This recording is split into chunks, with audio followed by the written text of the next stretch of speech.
Boa noite a todos.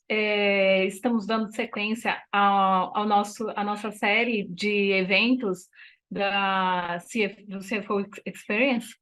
E esse é o nosso segundo evento que a gente está tendo dessa série. E o que é o CFO Experience? É uma série de talk shows que a gente traz buscando integrar a profissionais da área financeira, sobretudo os CFOs, com o ambiente acadêmico, um ambiente de faculdades, né? Mas o foco principal é a gente interagir, promover essa interação no ambiente profissional com o ambiente acadêmico, especialmente de profissionais da perspectiva financeira, né? CFO. E então a gente teve, são eventos trimestrais que a gente está tendo. A gente teve o primeiro em maio, agora esse é a nossa segunda série de eventos, né? O nosso segundo da série de eventos. E hoje a gente tem o privilégio, né, de trazer o Patrick. Antes de apresentar o Patrick, né, trazer a nossa equipe que coordena esse projeto, né, o CFO Experience.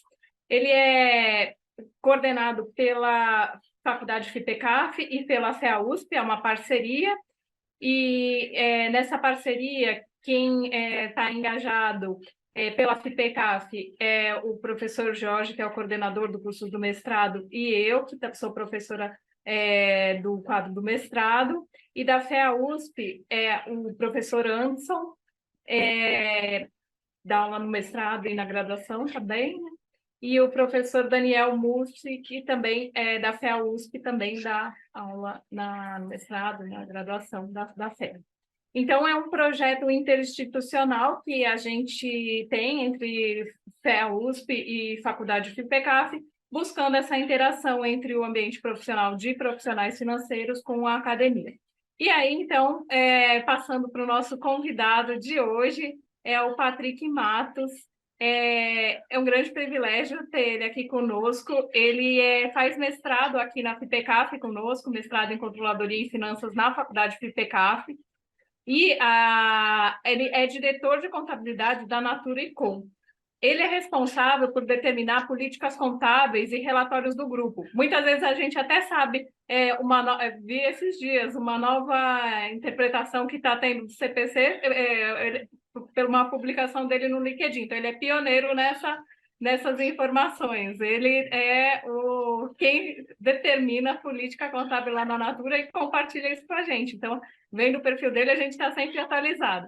Ele é membro do Global Preparedness Forum da IFRS e é graduado em Administração e Contabilidade, e agora faz o mestrado em Controladoria e Finanças com a gente. Então, agradeço muito a participação e por estar aqui conosco. Patrick, eu já passo para você a palavra, só vou antes trazer qual que vai ser a estruturação aqui do evento, de quais vão ser as atividades que a gente vai ter aqui, e aí eu já te passo, mas primeiramente agradeço muito pela participação. Então, aqui, a estrutura do evento, né? A gente vai ter, nessa primeira parte, é como um talk show mesmo, então a gente vai fazer um bate-bola com umas perguntas com o Patrick, e depois a gente vai abrir para a plateia colocar questões. Aí eu peço que quem já tiver alguma questão, né, vai escrevendo no chat, que aí a gente vai pegar as questões pelo chat para repassar para o Patrick. E depois a gente vai ter quadros interessantes, no estilo talk show mesmo, incluindo até um meme que a gente vai trazer. Então, fiquem até o fim, que vocês vão ver o posicionamento de um CFO sobre um meme. E é isso, então, quem já quiser já vá colocando as perguntas no chat, né? Porque depois, quando chegar na sessão, a gente parte para isso. Então, vamos dar início à primeira parte, que é o bate-bola das questões tradicionais, né? Então, Patrick, novamente agradeço, né? Queria passar a palavra para você, se você quiser colocar alguma coisa antes da gente começar ao bate-bola mesmo. Obrigada, Patrick. Oi, Juliana. Obrigado a vocês. Obrigado pelo convite, feliz de estar aqui, pessoal da XPCAF. Obrigado pela apresentação só um comentário rápido, né? A norma que você comentou dessa semana é a OCPC 10, é a Orientação sobre Contabilização de Crédito de Carbono. Foi fruto de um trabalho bem pesado da gente lá no CPC e está aberta para consulta pública e para receber comentários. Então, vocês que atuam na área, né, enfim, os acadêmicos e o pessoal também que estiver assistindo, tiver o interesse de participar e opinar, vai ser bem recepcionado pela gente lá no CPC. Muito obrigado por me receberem. Obrigada, Patrícia. Então, vamos dar início às questões. Daniel, você começa com a gente? Começa. Então, primeiro, Patrick, muito obrigado, né, por estar participando do nosso evento. Eu tenho uma pergunta, assim, a Juliana, ela trouxe algumas questões, um pouco das posições que você está ocupando atualmente, mas a gente sabe que a carreira, né, profissional é feita de vários momentos, né, e eu queria que você destacasse alguns pontos de inflexão, né, olhando para o passado, que foram determinantes, né, para a sua evolução, e também comentasse um pouco sobre as principais competências que você acredita que contribuíram, né, para você assumir essa posição executiva, né, em uma empresa gigante, multinacional, como a Natura, né, que você está ocupando hoje. Então, essas questões, vamos dizer assim, mais, né, da sua trajetória, que eu acho que é importante para o público, né, que a gente está alcançando. Então, essa é a minha pergunta, né? Obrigado, Daniel. Feliz de falar com você de novo. Bom, a profissão ela é muito dinâmica, né? Na área de finanças como um todo, né? Mas tanto de controladoria, auditoria, né? Eu fiz a minha carreira, boa parte da minha carreira em auditoria, né? E a profissão ela é dinâmica não só na necessidade do conhecimento, né? Ou seja, aquilo que você vai angariando, que vai precisando para trazer, né, força para suas posições, mas também na forma de trabalhar, as tecnologias, enfim. Eu comecei na área de finanças em auditoria, né? Comecei no Rio de Janeiro. Tive um pouco de sorte, eu acho que a sorte, né, não faz mal a ninguém, né? Trabalhei com pessoas muito, muito boas aí na minha carreira e sempre com pessoas que demonstraram interesse, né, na minha capacitação, no meu crescimento. E isso eu acho que, óbvio que o interesse próprio, né, você correr atrás do conhecimento, o conhecimento ele é, sem dúvida nenhuma, o grande fator que leva, na minha opinião, né, um profissional a conseguir ter destaque. Mas trabalhar nos ambientes apropriados, com pessoas bacanas, isso eu acho que me ajudou muito na minha carreira, né, conforme eu fui crescendo em auditoria, passei por diferentes escritórios da firma, então trabalhei com culturas diferentes, acho que isso tudo me ajudou muito, né, até o momento em que eu vim trabalhar no mercado, né, uma posição de finanças mesmo, numa empresa de capital aberto, né. Então, acho que a adaptabilidade do profissional hoje ela é muito importante, né, de novo, você trabalha com diversas culturas diferentes, diversos temas diferentes e a importância de saber ouvir, né, e tirar o conhecimento, tirar o melhor das pessoas com quem você trabalha. Acho que isso me ajudou muito. Eu tenho até hoje contatos muito próximos, né, das pessoas com quem eu trabalhei, e são não só amigos pessoais, mas são fontes de conhecimento também. Então, isso, você sempre tem alguém para perguntar, né, quando você vai levando a carreira assim, isso ajuda muito na forma na qual você vai crescendo, né, e obviamente se dedicando, enfim, correndo atrás, tentando estar nos lugares certos, com as pessoas certas. Mas eu acho que, de novo, acho que a sorte de estar com as pessoas certas, né, enfim, nunca é demais, é sempre bom. Você garantir que você tem relacionamentos fortes e criados na base do respeito com as pessoas, acho que é muito importante. É uma coisa que eu costumo falar muito para o meu time aqui, é que as decisões mais importantes da sua carreira, né, as discussões onde o seu nome vai ser considerado, vão acontecer em salas que você não está presente, né? Então, é importante que, na medida que você vá construindo a sua carreira, você tenha isso em mente, né? Sempre trabalhe de forma respeitosa com todos, ser gentil com as pessoas também, não mata ninguém. E, obviamente, correr atrás, tentar angariar, buscar aprender, buscar o máximo de conhecimento e tentar construir algo positivo, né, nos lugares que você passa, né? Eu acho que dentro da minha carreira nas empresas, né, isso foi um caminho que me ajudou bastante e também me ajudou a buscar posições em outros fóruns, conselhos, enfim, tipo, ambientes com reguladores, onde eu interajo também. Mas eu acho que e é uma coisa legal da nossa profissão, que a nossa profissão é muito dinâmica, né? Ela muda muito. A controladoria, a área de finanças, ela não é a mesma coisa hoje do que ela era 10 anos atrás. 10 anos é um espaço muito pequeno, né? Quem está no mercado, assim, nos últimos 20 anos, tem visto as transformações e cada vez mais, né, de uma forma um pouco mais ou um pouco menos diferente, a gente vai se adaptando e mantendo a relevância nesse profissional, né, de finanças, né? Então, acho que é um pouco por aí. Obrigado. Anderson? Obrigado, Daniel, e quero também acompanhar aí a Juliana e o Daniel, né, desejar agradecer o Patrick, né, pelo aceite do convite, por estar aqui junto com a gente. É um grande prazer, uma oportunidade, né, de ouvi-lo e ter essa chance de interação. E aí, Patrick, eu queria trazer um tema que envolve, é algo que tem sido bastante discutido no âmbito, não é, da atuação profissional, tanto do controller quanto da área financeira como um todo, não é, que envolve um processo da tecnologia, como que a tecnologia tem entrado, não é, dentro da área. A gente vê que há um processo de digitalização em diferentes áreas dentro das organizações e a Natura não é diferente, não é? Isso vem acontecendo. E aí seria mais ouvi-lo como isso tem sido dentro da Natura, dentro da área financeira da Natura, como tem sido em termos de velocidade e quão importante tem sido esse processo. Oi, Anderson, prazer falar com você de novo também. Bom, o uso de tecnologia, ele, não de hoje, né, mas ele cria um diferencial para as empresas, né? A gente fala atualmente muito de inteligência artificial, mas esse é um caminho que a gente já vem percorrendo com vários aspectos de inovação, né? Automação, tecnologia, robótica também um pouco mais recente, né? Especial aí na última década. Então é algo que vem acompanhando a profissão e a gente vem se adaptando, né?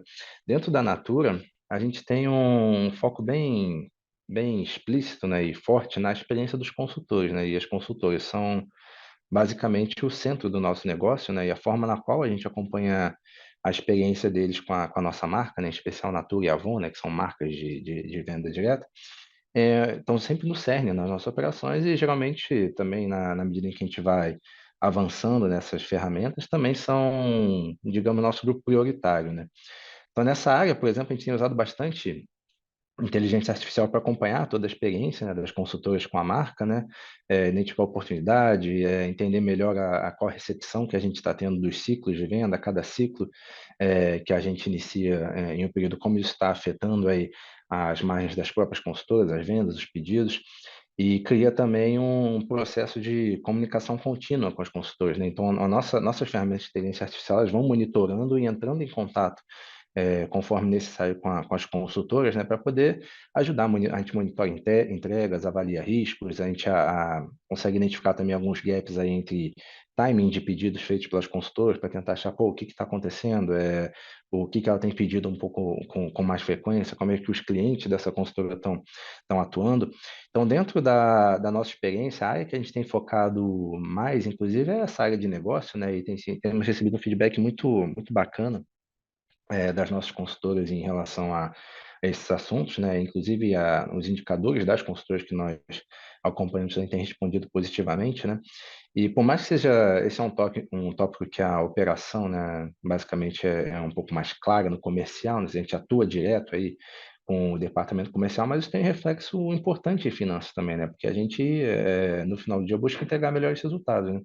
Então, dentro do ambiente de finanças, mesmo que por iniciativas cruzadas, como é o caso, por exemplo, né, do nosso monitoramento e acompanhamento da experiência da consultora com inteligência artificial, a gente consegue ter um benefício muito bom, né? Tem um potencial enorme dentro do ambiente de finanças para se melhorar processos, né? Enfim, e é bom, é importante a área de finanças se abrir, né, para profissionais com experiência mais diversa, para a gente poder aprender também. Na minha carreira em auditoria, eu também passei por diversas discussões assim de inovações tecnológicas, e uma coisa que eu percebia bastante é que a gente aprendia muito ouvindo aquela pessoa com uma experiência diferente da nossa, né? Eu estive em várias discussões com programadores, enfim, pessoal que atuava com inteligência artificial, robótica, e era engraçado a forma na qual a gente interagia. Eu explicava ali, pô, o que que a gente faz, o que que é importante para a gente, e eles tinham soluções ali num piscar de olhos, coisa que a gente faz igual há 10 anos.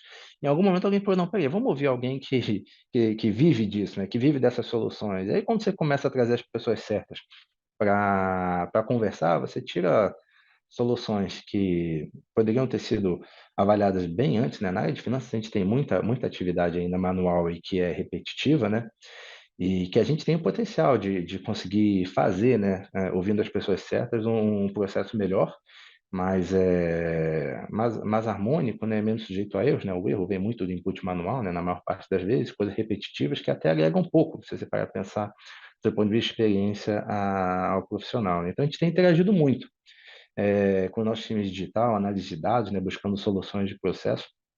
E, de novo, que dificilmente vem organicamente de uma função financeira, né? Então, acho que estar aberto para ouvir é importante. Um outro ponto também que eu chamo a atenção, né, e eu também costumo discutir bastante isso, que é importante também alinhar as expectativas, né? Porque em muitas situações a inteligência artificial é colocada como, diria, um vilão, talvez, né? Um vilão que vai tomar os empregos das pessoas. E o contador, em especial, ele escuta esse mantra de que ele vai desaparecer há 50 anos. Eu fiz uma pesquisa há algum tempo atrás em que eu queria tentar achar qual foi a primeira notícia que se tinha de que o contador ia desaparecer. Porque de tempos em tempos ela aparece, né? Por um motivo diferente, o contador vai desaparecer sempre, né? E eu achei uma notícia de jornal de 1976, eu acho, em que falava que o computador ia tirar a profissão. Então, passou uns 10, 15 anos, não era mais o computador, era a internet, depois era a automatização, depois era a robótica e agora é a inteligência artificial. A gente é igual as baratas, né? A gente vai ficando, né? Pode vir o cometa, o impacto, a gente vai ficando. A gente sempre dá um jeito de se reinventar e se manter relevante. Eu acho que com a inteligência artificial vai ser uma coisa muito parecida. A gente vai continuar sendo relevante. Eu tenho diversos colegas em que eu ligo para conversar sobre contabilidade. Eu prefiro falar com eles do que falar com uma máquina, mas que a máquina não vai me dar a melhor resposta, que é a opinião daquela pessoa.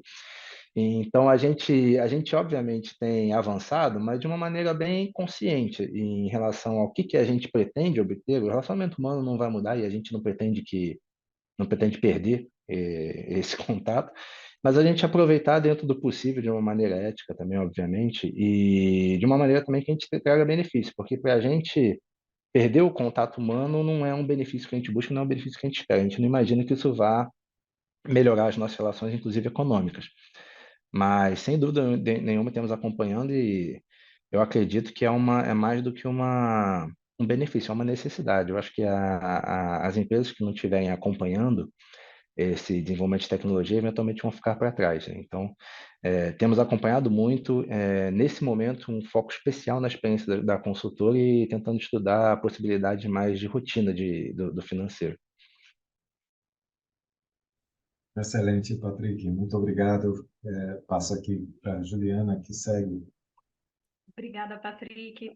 Quando você estava colocando aqui na tua fala, você colocou dois pontos que eu acho legal a gente retomar. Um é que essa importância de finanças estar aberta a aprender com outras áreas, né? E aí você colocou o exemplo da abertura para a TI, né? Mas além da TI, algo que hoje em dia a gente vê muita abertura das finanças é para outras áreas, como a área econômica, social e ambiental, né? A gente tem visto o papel de finanças nessas esferas econômica, social, ambiental, social e governamental, que são o ESG, né? E também, outro ponto que você colocou o exemplo lá de 1976, né, das informações de TI. A gente também fez um revival específico da Natura e a gente achou lá há 20 anos atrás, pelo menos, o balanço social da Natura, já nessa época, que colocava informações, né, de cunho principalmente ambiental. E aí a gente queria ver com você se você acha que a exposição desses dados ambientais de outras esferas que não financeira, pode ter ajudado a Natura tanto no seu papel, né, mas também em obter um custo de captação mais atrativo, alguma vantagem financeira que a exposição já há bem tempos atrás pode ter propiciado. Qual que é a sua opinião em relação a isso? Eu acredito que sim, tem um efeito que, na minha opinião, é perceptível, né, na valorização da marca nos últimos anos, né, na verdade, nem muito nos últimos anos, mas desde da sua fundação, né, a Natura sempre teve uma pegada um pouco diferente em relação a clima, principalmente biodiversidade, né, e isso influencia, esse posicionamento da marca influencia para mim a performance e as decisões que a gente eventualmente tem também, incluindo estrutura de capital, né. A gente passou, em relação à estrutura de capital, né, a gente passou por alguns ciclos dentro da Natura, né, nesses últimos anos, em especial aí 10, 20 anos, né. A Natura já era uma marca muito forte no Brasil, né, então começou a buscar uma internacionalização. Essa internacionalização começou a ocorrer a partir da própria marca Natura, né, principalmente na América Latina, e depois combinações de negócio, né. A The Body Shop foi uma empresa comprada em 2016, a Avon em 2019, e isso reflete basicamente ciclos, né, que vão casando também com os nossos posicionamentos em temas ESG. Mas falando de capital, de custo de capital, por exemplo, né, isso acompanha também os ciclos econômicos. A gente está falando de uma empresa brasileira, né, no mercado que tem uma certa maturidade, mas obviamente menos robusto do que um mercado de primeiro mundo, enfim, uma marca muito forte na América Latina, né, mercado semelhante ao Brasil. E os ciclos econômicos, né, dessas economias, como o Brasil, por exemplo, ele atua meio que como um ioiô, né? Você tem ali momentos em ciclos de expansão, de produção, aumento de demanda, e na sequência uma depressão econômica, crise de crédito, enfim, inflação, taxa de juros mais altos, né, como a gente tem visto nos últimos ano e meio, 2 anos, né? Então, isso afeta muito as suas opções de custo de capital, né? No passado, a Natura tomou opções de financiamento, né, na nossa estrutura a partir de capital de terceiros, em estruturas que para a gente, à época, eram mais vantajosas, né? A gente tinha posições boas no mercado e podíamos aceitar uma alavancagem mais alta, né? Só que, de novo, nesse ciclo, né, as coisas vão mudando. A gente está numa posição um pouco diferente agora, né? A gente está num momento em que a gente tem um custo de capital mais caro. As taxas de juros no Brasil estão mais altas, elas têm aumentado também fora do Brasil, enfim, em outros países que a gente opera, e as empresas acabam tendo que repensar algumas dessas posições. A alavancagem, que antes era aceitável, começa a ser um pouco mais perigosa, porque seus fluxos de pagamento de juros começam a ser mais altos. E o posicionamento em relação a temas, em especial de clima, eu diria, né? Ele tem também se mostrado como uma fonte de oportunidade, né? Tem sido visto aí um movimento muito grande no mercado de captações das empresas, né, a custos mais baixos, na medida que elas colocam as captações condicionadas a metas ESG. E, de novo, em especial envolvendo o clima, né, onde acaba havendo um pouco mais de contato com o clima.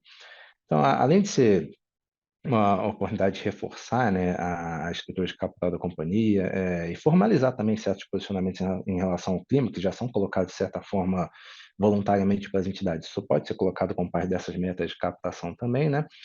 É uma oportunidade para você, por exemplo, reduzir a alavancagem, rolar dívida, trabalhar numa estrutura de capital mais enxuta, né? A gente tem um bond que a gente emitiu em 2021, ligado à meta de sustentabilidade, em que, associado a esse bond, a gente tem uma taxa de juros de por volta de 4,2%, né? Ao ano. Obviamente, uma taxa um pouco mais barata do que a gente captaria, porque a contraparte financeira, né, as instituições financeiras, os bondholders, eles aceitam uma taxa de juros um pouco mais baixa em contrapartida das nossas metas, né? Então, se você pensar em captações locais, né, realizadas aqui no Brasil, né, com a CDI bastante alta, né, a taxa de juros também aumentando, é uma captação bastante barata.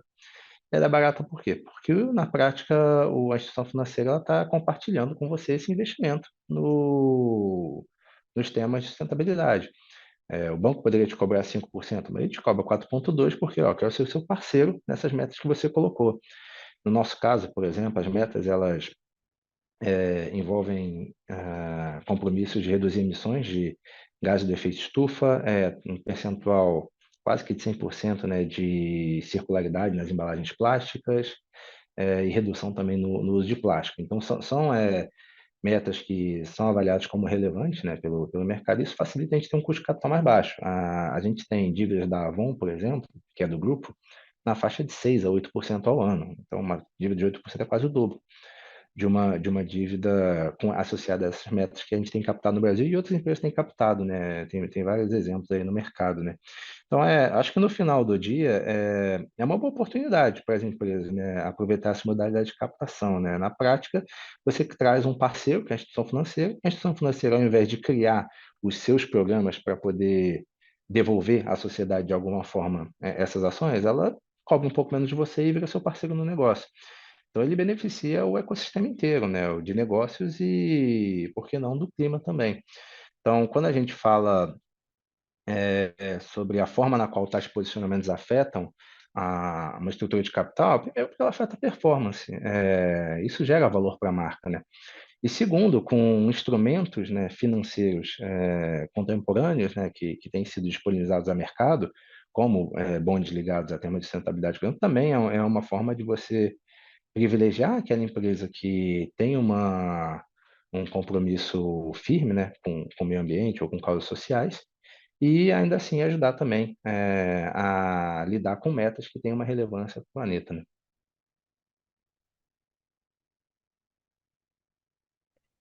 Sim, e quando você colocou das metas, né, você colocou até uma ênfase na ambiental, mas a gente também vendo os relatórios da Natura, a gente, além das ambientais, a gente vê também uma evolução em outras métricas de governança, né?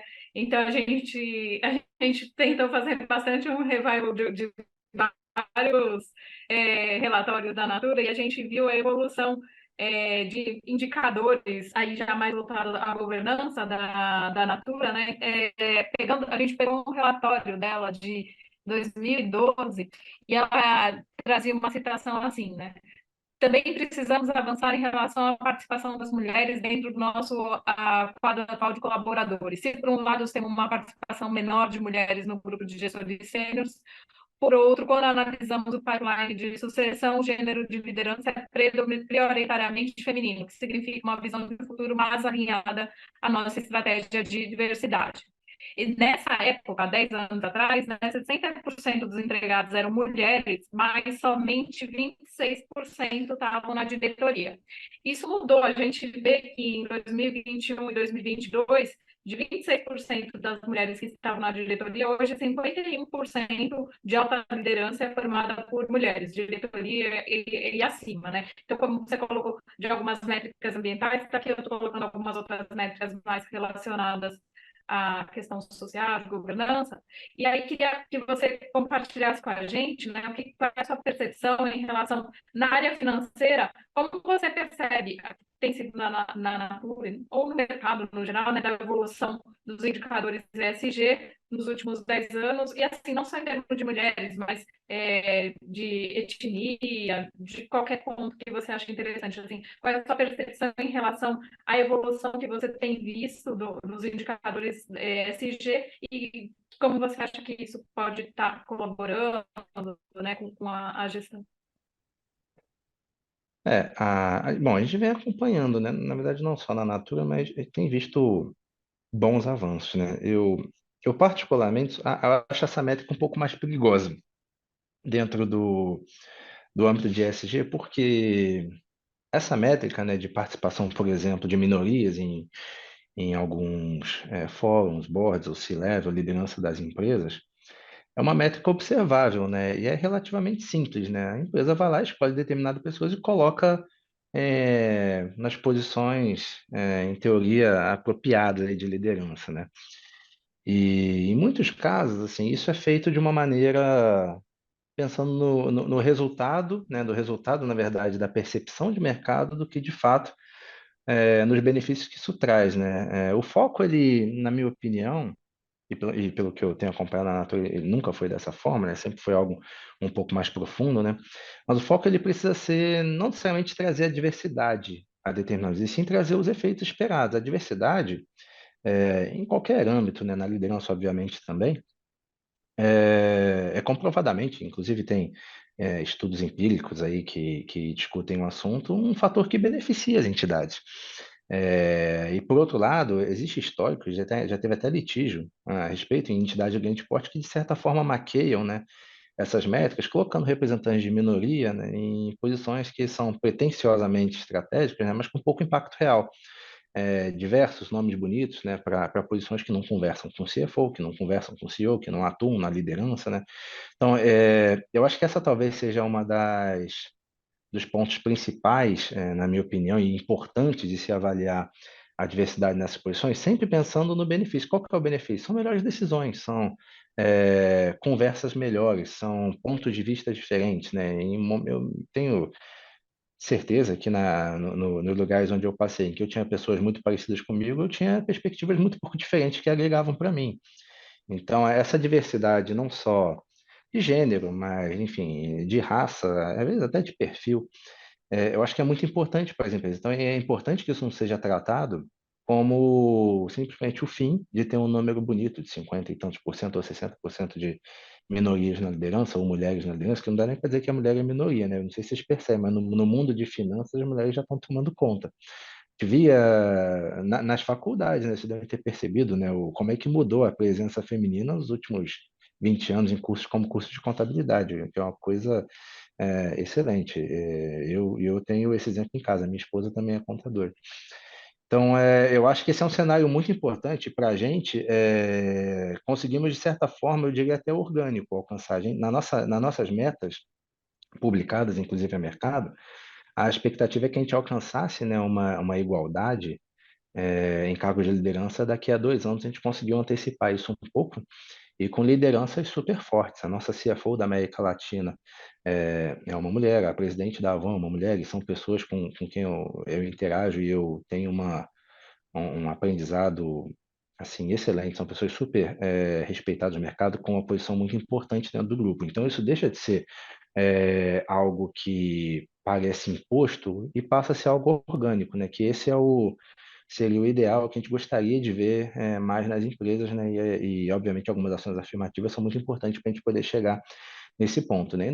Ainda tem muito para avançar. A gente ainda tem, por exemplo, meta que a gente pretende atingir no curto prazo em relação a etnias, por exemplo, né? Em relação à questão racial também, a gente tem visto boas melhorias, mas são os próximos focos da administração no curto prazo para a gente tentar endereçar para conseguir números que demonstrem essa diversidade como a gente conseguiu nas lideranças femininas, né?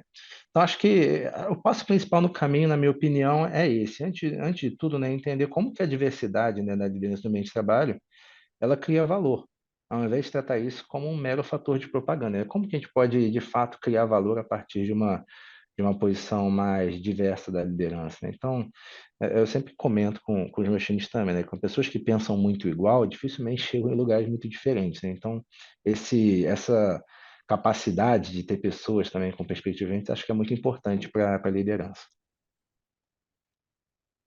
Patrick, ainda nesse, né, tema de sustentabilidade, né, a gente até tinha conversado de que essa discussão não é recente, né, desde a década de 70, 80 vem sendo trabalhado nesse conceito de sustentabilidade, e em 2011 um artigo publicado pelo Porter, né, que é um guru de estratégia, ele cunhou um termo, um conceito chamado criação de valor compartilhado, né, que trata da discussão do papel das empresas na criação de valor econômico e também criação de valor social, né? E eles destacam, dentre as práticas, né, a integração, né, das operações da empresa com os clusters locais, né, a própria questão de proposição, né, oferecimento de produtos que atendam necessidades que sejam socialmente responsáveis. Então, a minha pergunta como que você enxerga esse conceito, né, de criação de valor compartilhado e como ele é praticado na Natura, né, em termos dos seus valores e principalmente modelo de gestão, né, decisões. Você né, tateou isso ao longo aqui da sua fala, mas eu queria explorar um pouco mais, né, esse tópico. Então, como você enxerga esse princípio de criação de valor compartilhado na empresa, né? E no modelo de negócios e de gestão da empresa. Eu acho que uma das grandes dificuldades que se tem com o termo sustentabilidade é que, como qualquer termo que está em voga, né, ou com muito sucesso, às vezes ele é discutido com pouca profundidade e é tratado como uma coisa nova ou separada, quando na verdade ele é parte, ele está dentro de todo o corpo do que uma empresa produz não só em relação à sua produção vendida, mas produz internamente, né, o conhecimento e os profissionais que nela estão, né. Tem uma crítica muito forte, né, em especial de profissionais de valuation, sobre essa percepção se o ESG gera valor ou não, né? Ou melhor, se ele afeta o valor de uma empresa. Isso, para mim, vem muito dessa forma vazia que o tema é colocado em muitas empresas, né? Então, em muitos casos, você tem uma desconexão grande entre as ações de uma entidade em relação ao tema de diversidade e a sua motivação econômica. É você, de novo, criar um board de sustentabilidade que não tem representatividade nenhuma no, na entidade. Dia desses eu vi um exemplo, era até um meme também, eu acompanho os memes também, né? De um board de diversidade de uma grande empresa que você tinha uma mulher e 5 senhores de cabeça branca, enfim. É difícil, né, você tratar de maneira apropriada um tema quando você não coloca ele como parte da sua operação, né? E no caso da Natura, assim, a gente é uma empresa de venda direta, Natura e a Avon, principalmente. A Deboe Shop é uma empresa de varejo, né, lojas, né, mas a Natura e a Avon, em especial, as duas maiores empresas do grupo, elas existem em função das consultoras. Então, as nossas ações, elas nunca podem deixar de ter esse grupo das consultoras no centro das atenções. A gente cria valor para a sociedade, obviamente, para as comunidades, a partir da forma, né, na qual a gente opera, para também gerar sustento às consultoras. E a criação de valor social, ela é uma responsabilidade nossa com os consultores. De maneira semelhante também, a gente tem uma responsabilidade com toda a cadeia. A gente existe não só por conta da consultora, mas por conta, em especial, da biodiversidade do Brasil. E isso é muito notório quando você vê os nossos produtos. Você vê perfumaria no mundo criando perfume de lavanda, fragrância a partir de rosas, assim. Qualquer empresa do mundo agora, com Pripioca, Copaíba, Manjericão, Maracujá, Tucumã, breu branco, várias plantas que eu sinceramente nem sei se são raízes ou plantas, são coisas da nossa biodiversidade. A Natura é uma empresa que se destaca muito pela forma na qual esses aspectos eles são parte do nosso negócio. Se não tiver açaí na Amazônia, a gente não vai vender óleo trifásico, a gente não vai vender sabonete de açaí. Isso é parte da nossa responsabilidade também com as sociedades. Uma coisa muito interessante da Natura, que mostra como isso é parte do nosso core business, né? É que a gente cria fragrâncias, óleos e produtos a partir de conversa e interação com a comunidade. A gente tem o processo de pesquisa e desenvolvimento, obviamente no laboratório, né, como se espera, mas antes do laboratório, a gente tem muita interação, conversa com a comunidade, onde a gente absorve a sabedoria local, conhecimento da biodiversidade, para descobrir como utilizar esse composto produto, para descobrir, por exemplo, que o açaí é uma fruta que é usada pelos mais anciões, né, e pelos mais antigos na Amazônia como uma forma de hidratante. Então, a gente passa tempo nas comunidades amazônicas, por exemplo, e descobre que os antigos usavam a cripioca, que é uma planta para perfumar o ambiente.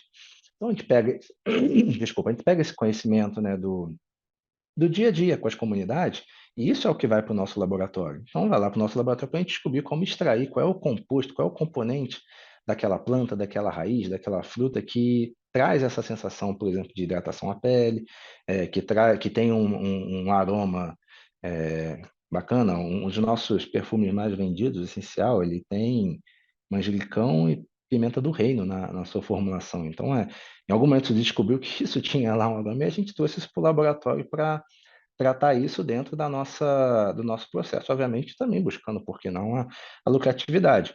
Mas, obviamente, na medida que a gente trabalha dessa forma, a gente cria uma parceria com as comunidades, né, para a gente poder ter eles como parceiro no beneficiamento, na extração das matérias-primas e, inclusive, em aspectos separados até, né?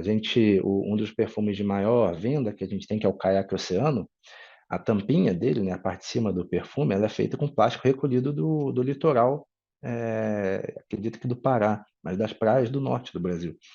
E então as comunidades que a gente já se relaciona por outras necessidades, enfim, de matéria-prima, eles também coletam plástico do oceano, levam para a nossa usina de beneficiamento, são pagos por isso, e aquilo vira matéria-prima para o plástico de um dos nossos perfumes. Então, quando você tem uma relação próxima principalmente com os aspectos da natureza, no nosso caso muito da Amazônia em especial, isso acaba virando parte do seu core business. Isso não é para a gente uma ação de sustentabilidade, né? Isso é uma ação de negócio, de respeito às comunidades, à nossa cadeia de valor, e também de respeito ao nosso principal foco, que são as consultoras, de prover para elas o melhor produto possível, com um grau de respeito ao meio ambiente, óbvio, e que também, né, como qualquer empresa, no estado de lucratividade, né? Então, acho que muito da imagem da marca, ela vem desse conceito de valor, que ele engloba toda a cadeia,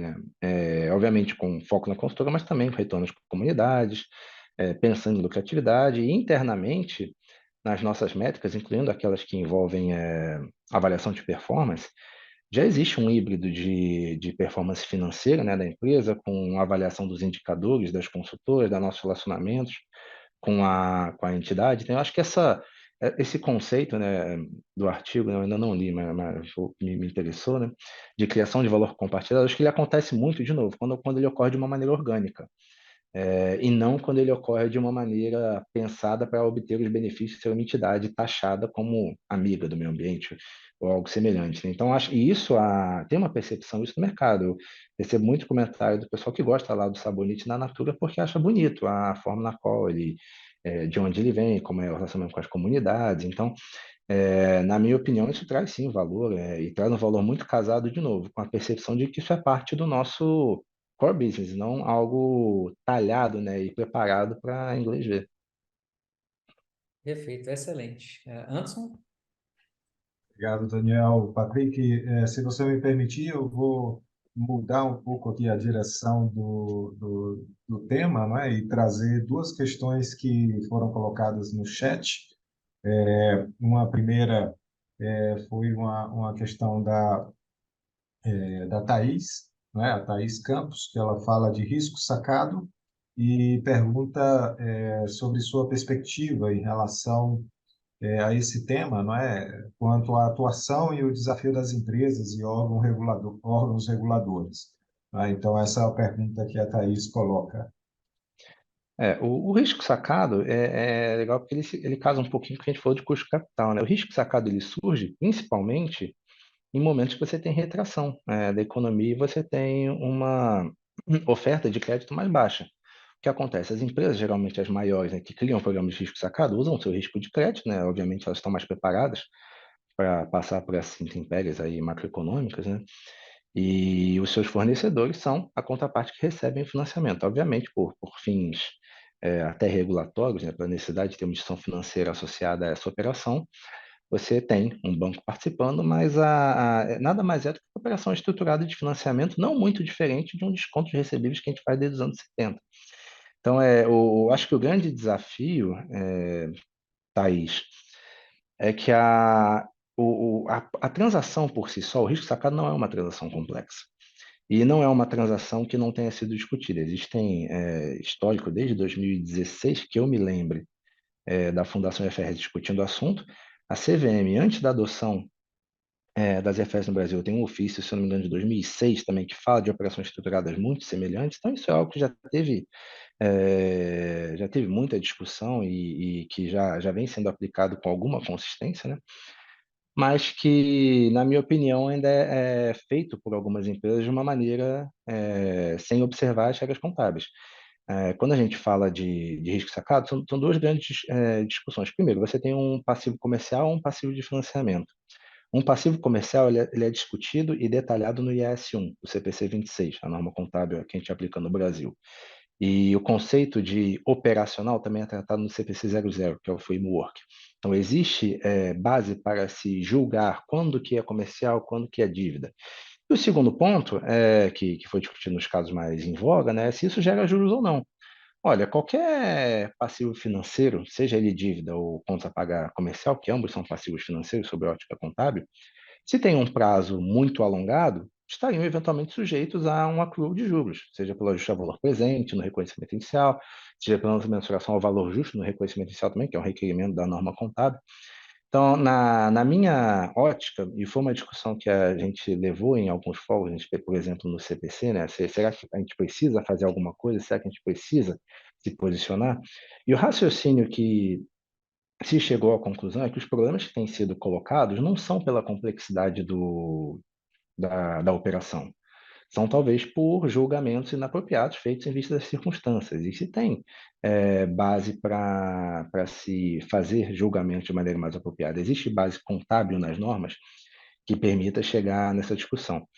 Então, o que eu espero, de repente, para o futuro próximo, obviamente, uma atenção maior dos preparadores, né? Começar a focar mais aonde os julgamentos e as estimativas são mais críticas para se chegar numa decisão apropriada.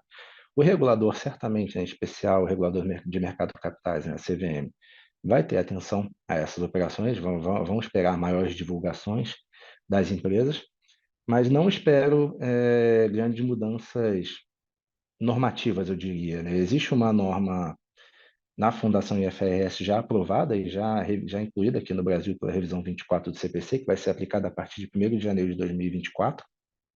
Se não me engano, agora me fugiu 24 ou 25, mas vai ser aplicado em breve, que são divulgações adicionais sobre programa de risco sacado, ou seja, quais são as alterações que se tem de prazo, como é que é o processo de adoção, né, dos fornecedores ao programa ou não, se isso afeta a liquidez da companhia, e isso talvez seja uma boa resposta para começar a se obter informação de qualidade sobre esse tema. Ótimo, Patrick. Eu vou, então, já seguir com a pergunta que é feita pelo Lucas Isilian, a respeito do engajamento, né, das outras áreas dentro da empresa com temas que são da área de finanças, né, temas contábeis e orçamentários, como acompanhamento orçamentário. Então, como fazer para trazer esse engajamento, como que isso poderia ser feito? É, o, na minha impressão, e aí talvez seja uma impressão pessoal mesmo, eu acho que esses assuntos de finanças e contabilidade têm sido um pouco mais discutidos e têm sido colocados mais em áreas estratégicas das empresas. Porque no final do dia, principalmente quando você fala não necessariamente só de uma empresa de capital aberto, mas uma empresa que tem algum requerimento de divulgação mais importante, por exemplo, tem uma dívida com o credor, ele precisa prover demonstração financeira, enfim. A comunicação com esse credor, ela é baseada nas informações contábeis. E em muitas situações, né, a informação contábil com as informações de outros grupos de finanças, ou mesmo de negócio, né, só de orçamento, enfim, e outras áreas, elas têm umas perspectivas diferentes, né? Você comentou que se você é do agronegócio, você não vai conseguir explicar ativo biológico para ninguém de finanças. Eu posso te garantir isso. Quando que você tem o produto agrícola, quando que você tem transformação para poder fazer a valor justo, isso é uma coisa super complexa para o contador, imagina para alguém de finanças que vive mais numa perspectiva de tesouraria, né? Então, eu acho que esses descasamentos, né, embora descasamento talvez não seja a melhor palavra, mas essas diferenças entre o foco de determinados departamentos, né, em relação à contabilidade, eu acho que dificulta essa interação um pouco, mas ainda assim, a informação que é divulgada no mercado e que é utilizada para avaliação dos analistas, por exemplo, investidores em relação a uma empresa, a tomada de decisão sobre comprar, vender, investir ou não, ela é uma informação de natureza contábil. Então, o que eu tenho visto das empresas tendo um pouco mais de sucesso nessa integração na medida que eles criam, né, conselhos um pouco mais diversos, né, em relação ao conhecimento técnico, né, para poder endereçar pontos específicos. A gente aqui na área de finanças, a gente interage muito com o pessoal de planejamento e controle e com o pessoal de RI, por exemplo, porque no final do dia o mercado, por exemplo, lê a informação da emoção financeira, as informações contábeis para tomar suas decisões, e o pessoal de RI são as pessoas que fazem, né, a interlocução com eles, mas somos nós que provemos as informações. Então, quando a gente não está em sintonia, a discussão é muito difícil. Então, eu acho que o mais importante é garantir que você está colocando todo mundo no mesmo fórum, né, e cada um com a sua perspectiva e com a sua opinião, né, com o seu ponto de vista, para você poder atacar tudo de uma maneira mais integrada, né? Caso contrário, as intenções, né, do pessoal de RI de finanças são um pouco diferentes, né? Imagina o contador, por exemplo, ele tem a responsabilidade, a diligência de tomar decisões e fazer julgamentos que sejam razoáveis e não necessariamente conservadores, mas que sejam prudentes. Uma área de finanças, ela tem a responsabilidade, por exemplo, na pessoal de planejamento financeiro, tem a responsabilidade com os acionistas de gerar valor. Então, é muito comum a área de finanças, por exemplo, ser mais otimista do que o contador. E o contador é o cara chato que chega lá e fala, não, peraí, isso aí não dá, não, aqui essa projeção não está bacana. Como falou, acho que foi no evento do Ibracon que a gente teve esse ano, né? O João Pedro, presidente do CVM, falou nesse evento, são os chatos que movem a governança das empresas. Então, às vezes, você tem que ter o chato, que o chato é o cara que faz a governança ser apropriada. Mas quanto mais você cria, né, esses grupos mais conjuntos de interesses comuns, eu acho que você facilita o entendimento, porque muita coisa da nossa rotina não é provavelmente muito fácil de ser compreendida por outros departamentos de finanças, né? Excelente, Patrick. Obrigado. E devolvo aqui para o Daniel da sequência. A gente agora está indo para a terceira parte aqui, né, do evento, com os quadros especiais, né, que foram idealizados pela Juliana, né? Então a gente vai começar com o quadro Minuto Executivo, né, com um bate-bola, né, em relação a alguns assuntos e eu vou iniciar aqui, né? Então, primeiro, Patrick, uma experiência marcante no seu cargo atual. Caramba, a gente passou por muita coisa nos últimos 3 anos que eu tive aqui, né? Eu brinco com o pessoal que eu vou andando pelos corredores, as mãos saem do chão, me pegando assim, né? Com os assuntos contados, e a FS vai me puxando pelo caminho, né? Mas uma coisa, bom, que eu achei muito bacana foi a implantação do nosso programa global de gestão de risco de tesouraria. É uma função bem, bem forte de finanças. A gente criou uma função centralizada global de gestão de derivativos e contabilidade de hedge. Então, a gente tem uma empresa financeira que centraliza essa operação para dezenas de países. E isso foi um projeto que envolveu uma equipe muito multidisciplinar.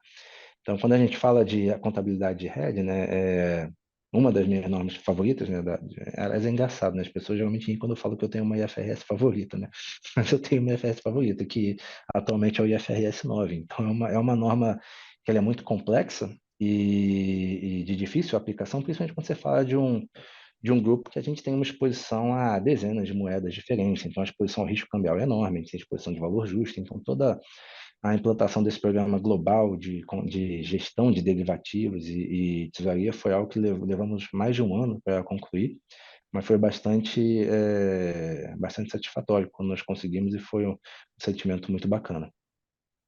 Bacana. E um líder que você considera influente, Tá. atual, né, ou passado? É famoso ou... Bom, Francisco Santos Sabadini, meu professor de contabilidade na minha primeira faculdade, meu amigo até hoje. E maior desafio que você enfrenta atualmente na sua posição? Eu acho que dentro de todo esse ambiente, né, macroeconômico, né, eu diria que a gente tem passado uma volatilidade muito grande nos riscos associados, taxas de juros, enfim, uma recuperação mais lenta pós-pandemia. Uma coisa que mudou bastante, né, nos últimos um ano, provavelmente, é o nosso foco em relação à própria estrutura de capital. Redução de alavancagem, um foco maior em gestão de caixa, né? Então, a gente tem um programa de redução de alavancagem em andamento, nós temos uma unidade de negócio muito significativa sendo vendida, né, com a venda dessa operação, que é uma operação de varejo australiana, né, chamada ASOP. Ela está para ser concluída ainda agora nesse trimestre e os recursos captados já têm boa parte do seu destino certo para redução da nossa alavancagem, né? De novo, no momento que a gente está economicamente agora, com o custo de capital muito caro, né? Custo de juros muito caro, você queima muito dinheiro pagando juros de dívida, né? Então, é parte um pouco dessa mudança de foco que a gente tem enfrentado, né? Essa otimização da estrutura de capital, essa redução de alavancagem vai preparar a gente para um crescimento mais orgânico, em especial, onde a gente é forte, né? Na venda direta na América Latina, também investir na The Body Shop em relação à nossa venda de varejo, também principalmente na Europa. Então, muito do que a gente tem feito nos últimos períodos é garantir que a gente tem um caminho saudável para continuar crescendo sob o ponto de vista de gestão de caixa. Então, esse tem tomado bastante do meu tempo e tudo dando certo por volta do Q3, Q4, a gente vai conseguir fechar essa reestruturação. E o que é um bom dia de trabalho para você? É, Bom, eu tento sempre começar bem o dia. Eu acho que eu sou uma pessoa tranquila e calma, de forma geral. Esse é o feedback que eu geralmente recebo. Mas todo mundo acorda, às vezes, num dia meio ruim, né? Eu tento, ao chegar no escritório, né, me garantir que eu vou estar com um bom humor, né? Eu gosto muito de encontrar as crianças do berçário aqui na Natura. Às vezes eu chego, tem as crianças do nosso berçário, né, que é bem grande, estão passeando por ali. Eu sempre faço questão de parar e conversar com eles, que me dá uma força maior. Então, eu tento sempre começar bem meu dia de alguma maneira, né? Então, acho que isso me ajuda a ser mais assertivo e mais correto aí nas interações com as pessoas. Então, é difícil. Eu acho que não tem algo específico que me faz ter um bom dia. É tentar chegar com um bom astral para trabalhar. Beleza. E para concluir, né, seu estilo de gestão em uma palavra. É, Bom, eu não sei se eu tenho um estilo de gestão. Aliás, na verdade, eu posso estar errado, posso falar uma besteira, mas eu não acho que existe estilo de gestão. Acho que as pessoas são o que elas são. Eu acho que uma pessoa que é gentil, ela vai ser gentil também no trabalho, enfim, tratar as pessoas com respeito. Eu tento sempre ser gentil, e respeitoso, né? Tento mostrar que eu tenho interesse, genuíno nas pessoas, né? Acho que quando alguém tem um interesse forçado em você, isso é muito óbvio, né? Isso, não, na minha opinião, não cria um ambiente legal. Então, eu tento deixar claro para o time, que eu tenho interesse neles, e isso não quer dizer que você não vai puxar uma orelha aqui ou ali, né? Então, boa parte das pessoas com quem eu trabalhei, na minha carreira são meus amigos até hoje, já puxaram a minha orelha, ou eu puxei a orelha, e acho que quando isso é feito de forma respeitosa e visando bem, do trabalho, obviamente, do andamento do trabalho e também o bem-estar da pessoa, acho que isso é sempre positivo. Então, eu tento simplesmente ser gentil com as pessoas e ser sincero e honesto quando eu preciso dar um feedback. Muito bom. Agora a gente vai para o último painel, né, com a Juliana. Agora é o momento esperado do meme, que você colocou para a gente, né, que a questão que é importante ser, no dia a dia do trabalho, ser respeitoso, sempre visando o bem da empresa. Então, isso em algum momento, às vezes a gente vai ter que falar para com quem a gente lida alguma verdade que às vezes não é esperada pela pessoa, né? Então aí a gente surge o meme do nosso evento de hoje, que é não deixe para amanhã as verdades que você pode falar hoje. Então, qual que é a sua opinião em relação a esse meme? Como que um líder financeiro precisa se posicionar para não deixar para amanhã a verdade que pode não ser a que a contraparte está esperando, mas que é necessária falar. Olha, um líder da área de finanças ele lida com conversas difíceis o tempo inteiro. Sejam questões comportamentais, questões financeiras, você vai eventualmente falar lá para o board que a gente não vai pagar dividendo, ou então que a gente não vai seguir por um caminho, ou que tem que reconhecer uma perda, ou mesmo dentro da equipe, né? Quem trabalha em finanças, trabalha em fechamento, trabalha em épocas mais complicadas, em que nervos estão à flor da pele, as pessoas estão cansadas. Então, eu acho que você tem que estar pronto para ter as conversas difíceis. E o tapinha nas costas, né? Todo mundo gosta de dar, né? É muito gostoso dar um feedback bacana para quem você gosta, né? Mas esse feedback, ele te traz pouco, ele cresce pouco. Alguém batendo sobre falar que você é muito bom é legal, mas isso não faz você crescer, né? Então, eu acho que tudo que você fala de maneira respeitosa e sincera, ela enfim, tende a ser bem vista, né? Principalmente por alguém com uma certa maturidade profissional. Então, acho que as verdades não podem deixar de ser ditas nunca, seja uma verdade difícil, de uma performance ruim, uma decisão que você sabe que não vai ser bem aceita pela liderança, mas que você tem um entendimento que é a sua diligência correta e que é o correto a ser feito, isso tem que ser sempre colocado. Muitas das vezes, nessas posições, as pessoas têm medo de falar, né, com determinados membros da governança, por exemplo, ou com o próprio time, né, em relação a certos assuntos, e você vai tornando o caminho cada vez pior e o problema vai se alongando. Então, a verdade ela tem que ser dita hoje, porque passou uma semana, você já esqueceu o que falar, a pessoa que cometeu um erro também, uma mensagem que tinha que ter sido passada antes não foi passada, você perdeu o timing.